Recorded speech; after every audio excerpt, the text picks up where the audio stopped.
Bienvenidos a Cruce de Palabras por Telesur. Soy Luis Hernández Navarro y hoy nos acompaña en el estudio el doctor Gustavo Leal Fernández. Gustavo es profesor, investigador en la Universidad Autónoma Metropolitana, en el plantel Xochimilco, y es un especialista en políticas de salud, políticas de protección social y jubilaciones. Gustavo tiene una enorme cantidad de libros de las que ya no te quieres acordar, ¿verdad, Gustavo? Lo he extraviado.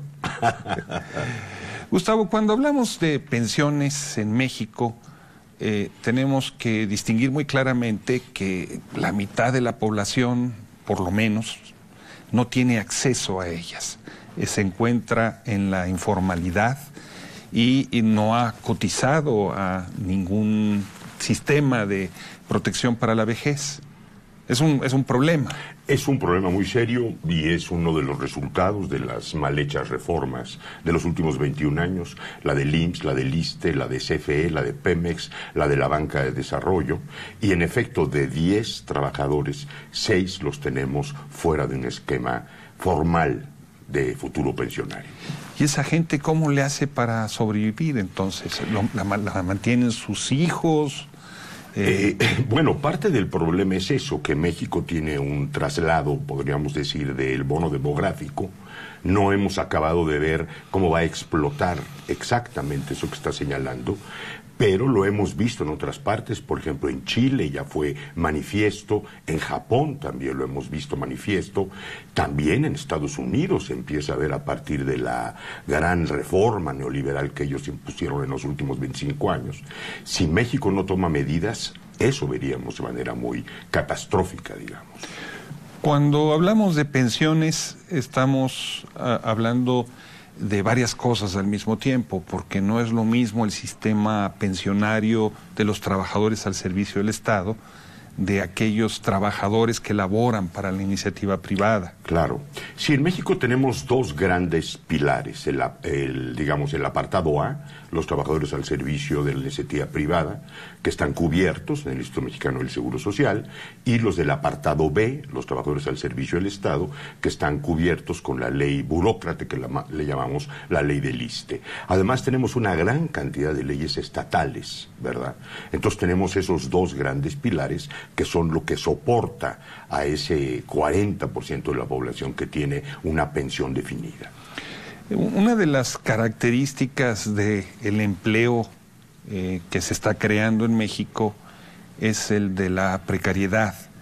Los jóvenes que entran a laborar, por ejemplo, a las tiendas de ocasión, que emplean casi 200,000 trabajadores, pues no tienen vacaciones, no tienen seguridad social, muchos de ellos, no tienen por lo tanto pensiones. Es decir, el universo de las pensiones contempla a gentes o que ya tienen mucho tiempo trabajando o gentes que tienen acceso a empleos de calidad. Correcto, sí. El gran problema que tenemos es lo que da pie en el marco, digamos, regulatorio, la Ley Federal del Trabajo, que es el que da pie a estas condiciones de empleo.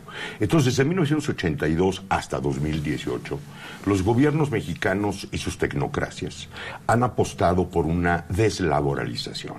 O sea, ellos francamente lo que quieren es que se rompa el principio de tener pensión por el artículo 123 constitucional, que es por el empleo directo, a virar al artículo 4 constitucional, que establece un derecho social a la salud y a la protección social.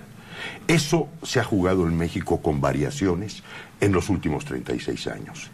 Y eso es lo que está en la base de una reforma laboral, la de noviembre de 2012 de Peña Nieto, que es la que por primera vez retira la responsabilidad del Estado como apoyo moral del trabajador, considerando que la relación de trabajo es asimétrica, que el contrato no es un contrato cualquiera y que el patrón tiene preponderancia. Entonces, Peña Nieto, que yo cortaría ahí lo nuevo, es realmente el primer intento serio para modernizar el país, incorporarlo a la globalización a costa del salario de los trabajadores. Y entonces él opta justamente por una deslaboralización franca y ofrece constituir un sistema de seguridad social universal que afortunadamente no logra instaurar, pero que no queda la duda de si el nuevo gobierno justamente pudiera repetir esa musicalidad que significa dejar a la siguiente generación sin ninguna protección. Cuando hablamos de pensiones estamos hablando de dos universos también distintos, en el sentido de que por un lado están pues los trabajadores que han currado toda su vida, cotizado a sistemas de seguridad social y que al final tienen pensiones muy limitadas, y funcionarios públicos o gerentes de empresas privadas que tienen pensiones de pedigrí, ¿no?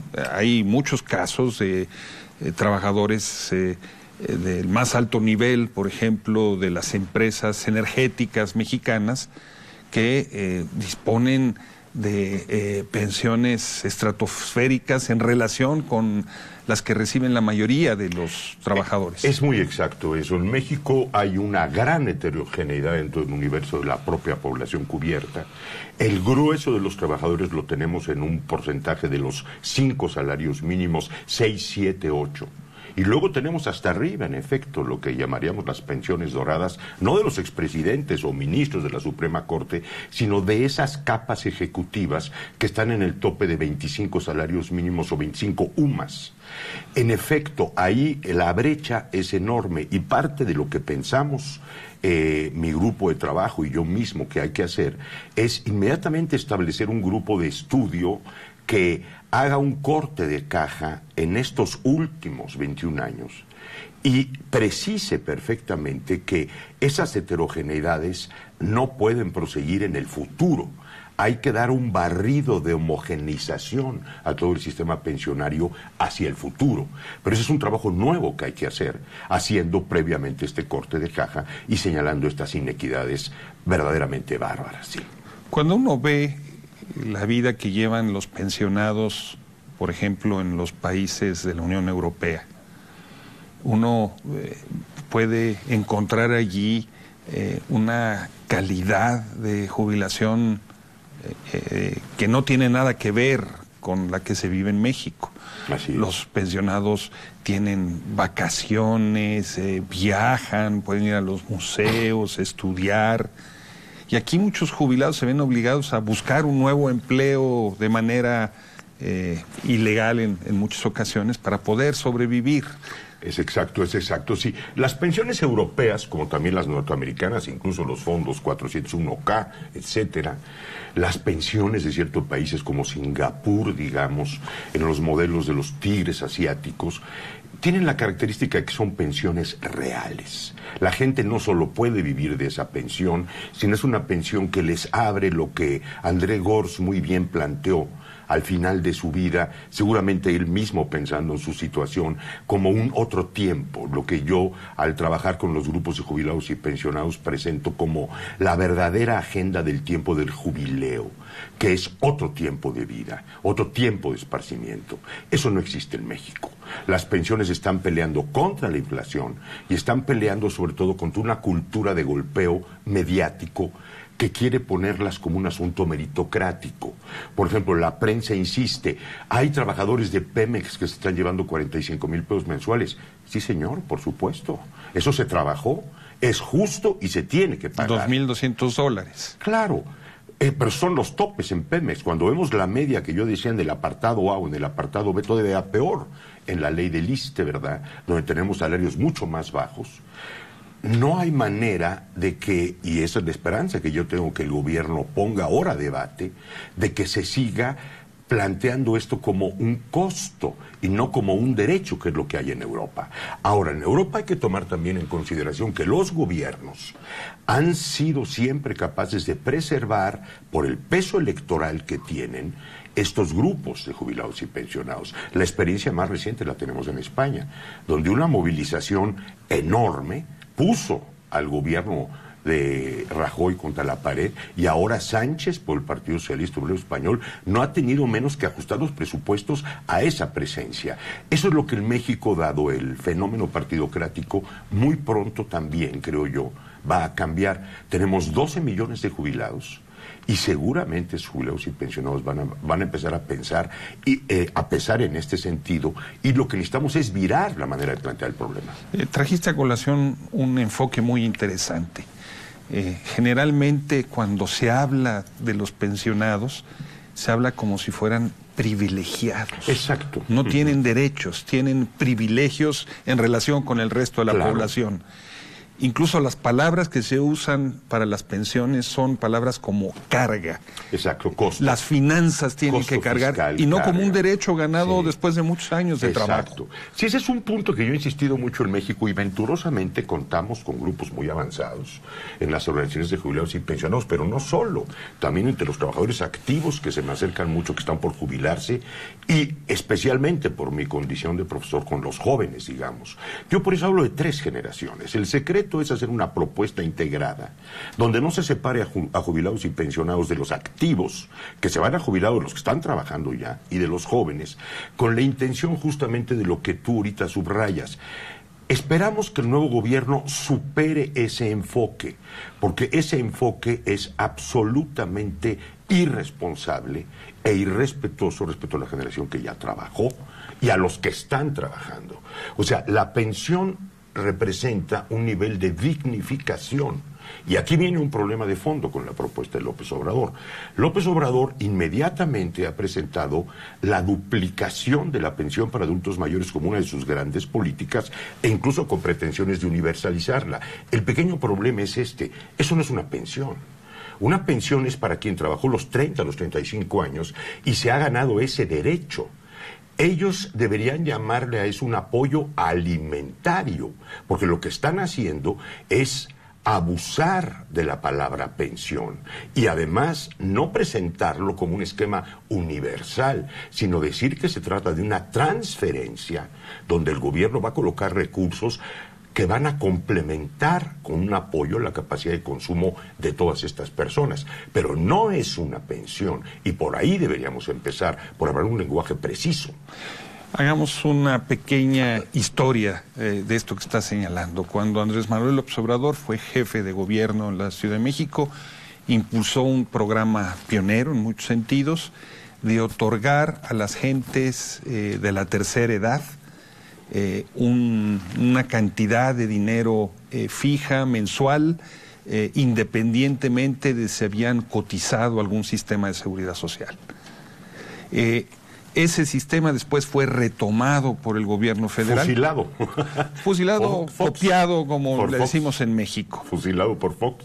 Sí. Y ahora López Obrador anuncia que va a duplicar ese monto a nivel nacional.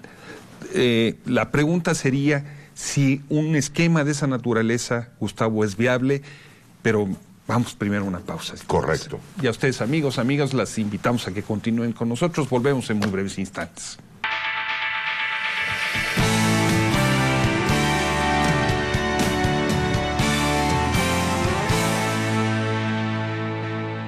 Estamos ya de vuelta en Cruce de Palabras, conversando con el doctor Gustavo Leal sobre la situación de los jubilados y las pensiones en México.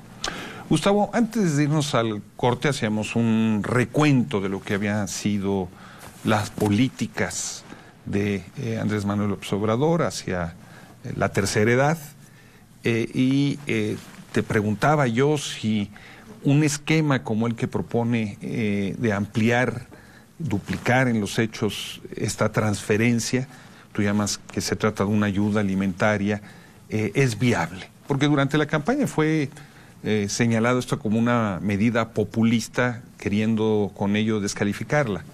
Es completamente viable. Cuesta en el año 2019 80,000 millones de pesos. ¿Por qué? Porque actualmente existe la bolsa del programa 65 y más, que tiene 40,000 millones de pesos en 2018. Es decir, necesitarían poner los otros 40,000 millones y con eso cubres este universo. Ahora, la viabilidad, insisto, habría que proyectarla hacia una perspectiva más amplia. Si López Obrador se queda con esto y no corrigen el nombre, le siguen llamando pensión y no apoyo alimentario, no nos ayuda en términos de los problemas estructurales que tenemos para resolver el desafío pensionario mexicano. Y ese desafío consiste en lo siguiente: nosotros realmente tenemos un problema serio. Va a haber que pagar durante los siguientes 30 años pensiones para un universo creciente de la mitad de la población que tenemos con derecho, digamos.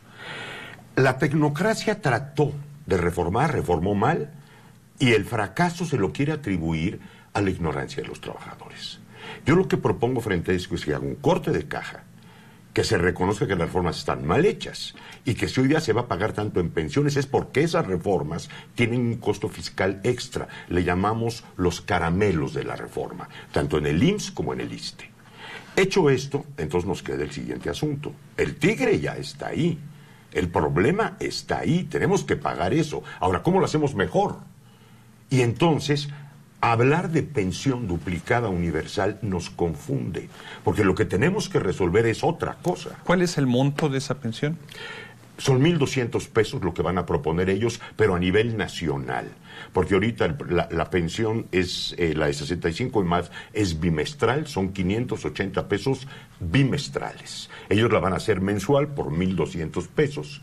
Mensuales, universal para todos, meterán una ley y va a ser pareja a nivel nacional. Es decir, desaparece la pensión de hoy día del DF y que está replicada en casi todos los estados de la República. Entonces tendríamos una sola, mal llamada pensión universal. En rigor, ayuda alimentaria universal. Una. ¿Se puede vivir con 1,200 pesos? Es extra. Eso no sería... Sí, yo sé, pero imaginemos que ese es el único ingreso de una gente de la tercera edad. Bueno, yo escucho de gente, porque en la Ciudad de México, en la época, por ejemplo, de López Obrador, de Ebrard, de Mancera, se hacía una reunión en el Auditorio Nacional que se llenaba, llevaban a Margarita, a cantantes famosos, ¿no?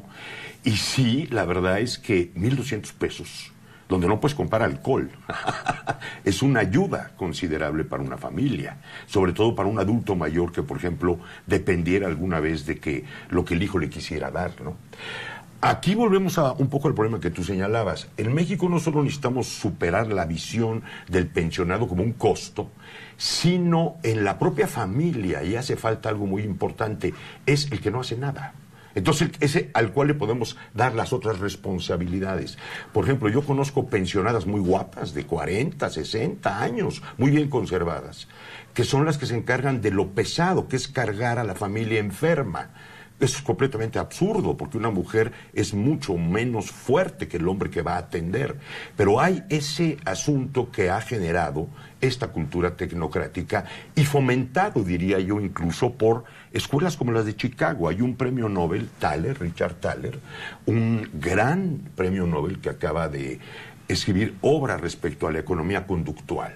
Entonces, aquí en materia del retiro, los tecnócratas mexicanos, al estilo de Mead o de Miquel Arreola, les gustaba decir, sí, el problema de las pensiones en México es que la población mexicana tiene sesgos conductuales. Es decir, no ahorra porque se lo gasta todo en el presente, cuando el problema de fondo es que el salario no da para ahorrar, ¿verdad? Entonces, este conjunto de asuntos son los que tendríamos que meter en el debate en la línea de lo que señalaba yo debería ser una solución. Sí se van a tener que pagar todas esas pensiones y va a ser un costo fiscal pesado. El gobierno no puede decir como los tecnócratas, voy a recortar por las pensiones. No, señor, usted reformó mal, hoy pagaríamos mucho menos en pensiones, pero lo vamos a tener que pagar. Ahora, ¿cómo lo resolvemos bien? Eso es lo que yo he estado trabajando durante años y, por supuesto, tengo una propuesta. Llevamos años hablando de que el sistema pensionario está en crisis, de que es inviable, de que hace falta reformas profundas. Se ha aumentado la edad de la jubilación, se han reducido los topes de la jubilación. ¿Realmente está en crisis el sistema pensionario? Eso no es cierto. Esa manera de presentar el problema es el lenguaje del amo. Eso es justamente lo que hizo la tecnocracia mexicana para justificar la reforma, sobre todo del ISSSTE. Es muy caro. ¿El ISSSTE qué es el ISSSTE? Explíquenos. Ese es el instituto que ampara a los trabajadores al servicio, nuestra burocracia, ¿verdad? Ese lenguaje lo único que logró fue polarizar, ¿verdad? No es cierto. El sistema pensionario mexicano Fue y ha sido un sistema que cumplió con sus obligaciones y deberá seguir cumpliendo. Lo que se necesita es hablar a la población ahora con toda verdad y decir: no se puede repetir en un gobierno nuevo, progresista, el lenguaje anterior. Lo que se hizo antes estuvo mal reformado y por eso es costoso. Pero ahí tenemos el problema. ¿Cómo lo atacamos mejor? Entonces, primero quitamos de que está en crisis y decimos: va a haber el compromiso con el que tiene por su contrato el derecho a la pensión. Y cortamos en diferentes grupos, protegemos a los que se van a jubilar y el secreto está a la nueva generación. ¿Qué le ofrecemos a la nueva generación? Hay que armar una nueva caja, no como la del modelo actual de Afore o de capitalización como hay en América Latina, sino una caja volteada, donde tú pongas, el Estado te apoye y si te sobra, ahorras complementariamente, pero si no, tienes una caja segura. Ese es el paso que tiene que dar el gobierno entrante. El sistema de pensiones de los trabajadores de la iniciativa privada es un sistema de pensiones privatizado. No lo era así en el pasado, pero hubo una reforma que lo permitió. Son lo que tú acabas de señalar, las famosas Afores, que son instituciones muy rentables. Claro. Que ganan muchísimo dinero, que no se traduce en las pensiones que reciben los trabajadores. Ese es el problema, sí. Y han sido una de las palancas para financiar grandes inversiones privadas. ¿Cómo explicarnos esta paradoja? Sí, ese es tal vez el problema interesante. Los únicos países que adoptaron esta recomendación del Banco Mundial en su momento: Chile, México, algunos países del este como Estonia, por ejemplo, Polonia, ¿no? Se ve en todos los casos que había la oportunidad de que la tecnocracia tomara esta decisión.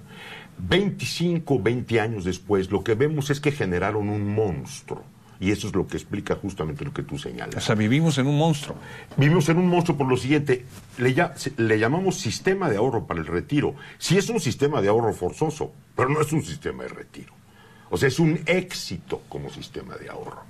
Y es curioso, los tecnócratas mexicanos, y para quien nos siga en América Latina, lo oirá en cualquiera de sus ministros de finanzas, lo que se dice es: tenemos una bolsa monumental de recursos. Hoy día las Afores son nuestro principal financiador interno. No lo teníamos antes, como diciendo: no sean bárbaros, no le peguen a esto. Es por el ahorro forzoso de 21 años, porque el dinero, en vez de tenerlo el IMSS, ahora lo tiene una Afore. El IMSS es Instituto Mexicano del Seguro Social, la gran caja, podríamos decir, donde tenemos 20 millones de trabajadores asegurados.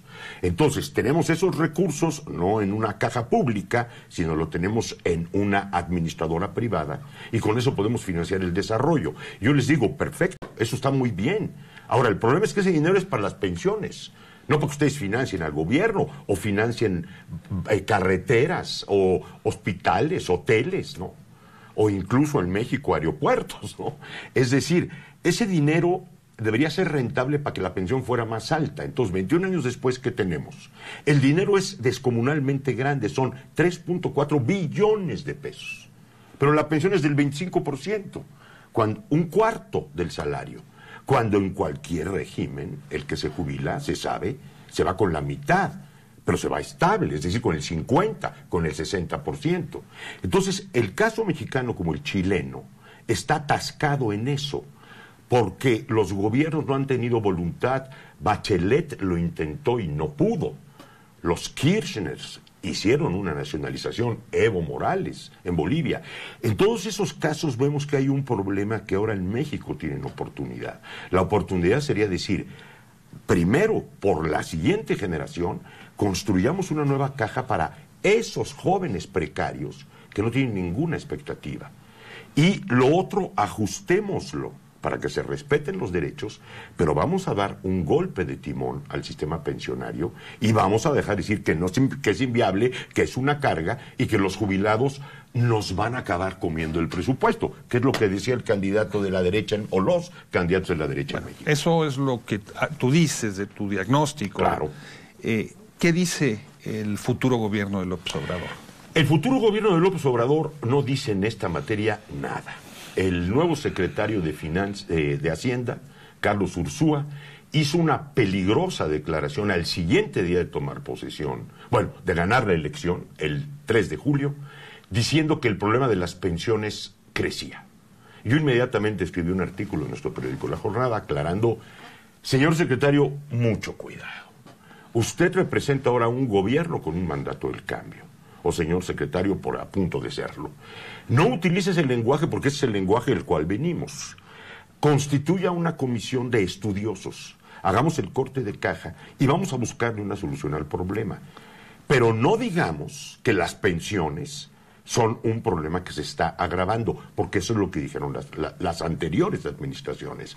Hay que decir que sí es un problema, pero antes hay que hacer el corte y proponer soluciones para adelante. Yo entiendo, esa declaración al otro día de la elección era para los grandes intereses económicos, entre ellas para las calificadoras de deuda. Entonces él dijo, bueno, sí estamos pensando en una reforma, pero para más adelante. No, momentito. Vamos a empezar con orden. Entonces, salvo la pensión universal mal llamada, como yo digo, que duplica para adultos mayores, que debía ser apoyo alimentario, no hay ningún otro elemento. Hay algún silencio después de que yo publiqué ese artículo, pero tengo entendido que hay disposición de discutirlo. Y yo estoy esperando. Pero no se ha hecho esto. Por lo momento no tenemos una comunicación pública. Pero esta propuesta que tú haces es también una propuesta del mundo sindical o...